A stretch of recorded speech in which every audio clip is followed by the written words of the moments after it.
Hey guys, look, I just walked in the door, and after I unpacked and did what I had to do to get a little organized, I came right here to YouTube to greet you and give you my usual show update. Sometimes I don't feel that some of these videos are warranted, especially when it's the same old little ass show either at Hofstra University or Plainview Holiday Inn, because there's not much that changes from month to month.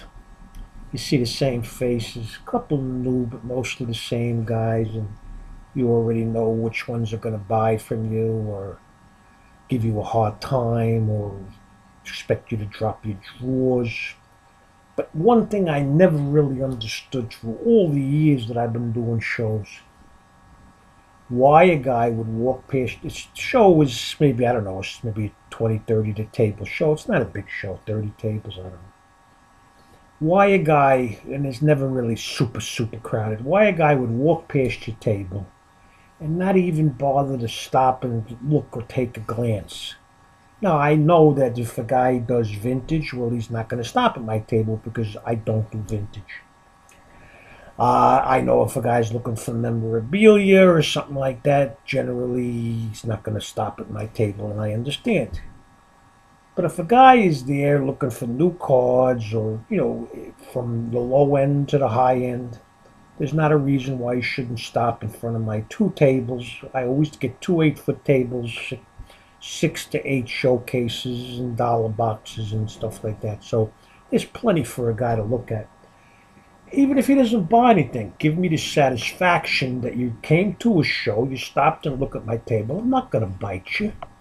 I think my personality is such that I'll make you feel comfortable and try to give you the best price, okay? But that's been going on since the day of the flood, but it's just something to mention to give you a little, something to think about. And it's a beautiful day, and it's a beautiful fall day, and it's football day, and, I don't even know if I really wanted to do the show. But obviously I did, and I did about what I expected, which isn't a lot here, so I'm not disappointed, but, And I walked around and seen if there was a few cards that maybe I could buy, and there was a couple. And everybody wants the sun and the moon and the stars for their cards, But when they come to my table, they expect me to drop my drawers, and especially the deals. But you know what? Sometimes you got to say, do I want to sell this card for a nice piece of change, or do I say no to the guy for $25, $30 difference, pack it up and take it home and start anew? Sometimes you got to just make that decision, But what I am looking forward to 100% is my show next Saturday at White Plains. And I've been doing that show also, guys, for over 20 years. You could do bad there, too. There's a lot of competition, a lot more tables. There's all these high-end signers. I think they got the, I don't know, there's a reunion of some team. I'm not sure, whatever. You could check it out. Put White Plains Card Show. They'll tell you everybody's going to be signing next week, and Saturday's the busiest day. The difference is, guys, is that you got a room full of people. That's not what you have at these small little local shows. And if they're going to spend the money to cross the bridge, yeah, there's bridges and tolls and whatnot to get over the mountain to get to this place. And if they're going to pay the $10 admission and whatnot, they're going to basically be going there to buy some cards, right? I mean, that would make sense. Now, guys, this is nowhere near the size of the National, but this is a mini National. I mean, it's a pretty big place. It's the Westchester County Center, and there's a lot of tables and a lot of people walking up in the aisles and kicking you and bumping into you and whatnot. So, again, there's the opportunity, and that's what I need because I got the goods. Remember that. All right, stop bullshitting, Russo, and talk to me.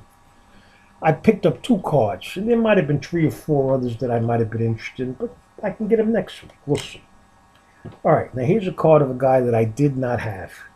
And based on what's going on out there in the market for him right now, I figured, you know what? No, I'm not going to PC him. But let me get a nice one. Now watch, he breaks his freaking leg today. Patrick Mahomes, it's Prism, Refractor, or Silver Prism, whatever they call it, autograph, okay? Goes for big money. Check it out yourself. I didn't have a single Patrick Mahomes. I probably pulled a few back in 2006, whatever year it was. But I probably got rid of them for a song and a dance. See, you just never know. But that's pretty nice. I don't know if you could see it with the glare or whatnot. But a Patrick Mahomes prison autograph, his sister's ass. Next. Now, again, I know this guy is going to have knee growing pains and, you know, again, but I think he's the real deal. He plays in New York and he can reap the benefits. How about that from Certified? Look at that. Logo patch, number /5, Sam Darnold autograph, okay? Again, big money because it's New York and I'm in New York, and if this card was in Texas, maybe I'd been able to get it a little cheaper. But what's the difference? It's either going to be feast or famine. But it's a Purdy card, and that's all that matters. So anyway, I always give you a little break when I do a card show recap. There wasn't anything else to you to say, guys. Like I said, I mean, I sold a lot from the dollar box, and everybody, I told you, wants it for 50 cents, and guy stands in front of my box for like an hour pulling out cards. I think, oh, look, he's going to spend $40, $50. Then he puts it all back and ends up with $5. I'm giving you a freaking break. But that's okay. I know the guy for years. That's the way he is. But I'm just saying, all right? So let's get to the break. But there wasn't anything else to tell you. There's no fat asses. I kind of missed the fat asses. I wish the fat ass would make an appearance. It'd give me something to look at and something to talk to you guys about. All right? You remember the big fat ass? Who remembers the big fat ass? Now, also, I met my friend Jack, who's also becoming a dealer now, and he's going to be bigger than Russo one day. And I also met a new tuber called Anthony Hockey, and I'm going to give him a little shout out. Nice young man. And let's leave it at that and show you the break. All right, XR. I have not done any of this XR footballs or 2 packs for, what is it, I don't know, $90, $100, whatever the frick it is. Who gives a shit? 2 packs. I haven't done any of this, you believe it? I got a case coming. I've seen some nice hits. I've seen some nice shits. But isn't that the same in every freaking box that one does? Anyway, guys, let's just go and show you the cards. All right, hold on. Phew, I got a freaking redemption. Russo don't do redemptions. Mari Cooper. You've all seen the base. What's the difference? A Kenyon Drake. I mean, the cards are nice, but they're thin and flimsy. I got a Josh Gordon. You know, there's numbered cards, so why not? Josh Gordon. I got an Allen Robinson blue. I ain't going to tell you the numbers unless you want to look yourself. Allen Robinson. I got a Jerry Alexander rookie. And I got an insert of mirrored insert of Devin Hester and Dante Pettis. Number 2, what? 15, 75, whatever. And I got a redemption. Let's see if I can read the frickin' thing. Rookie swatch autographs. Rookie swatch autographs. Don't know what that means. Of Adam's favorite guy, Kiki Cootie. Kiki Cootie. Adam's got the cooties. Rick Allen got no cooties. Says who? All right, second pack. XR. What does XR mean? All right, here goes. Blake Bortles, base. Jared Goff. I mean, I'm telling you, this guy's unfreaking believable, right? Right, Adam? That's your man, right? I got a Leonard Fournette numbered card.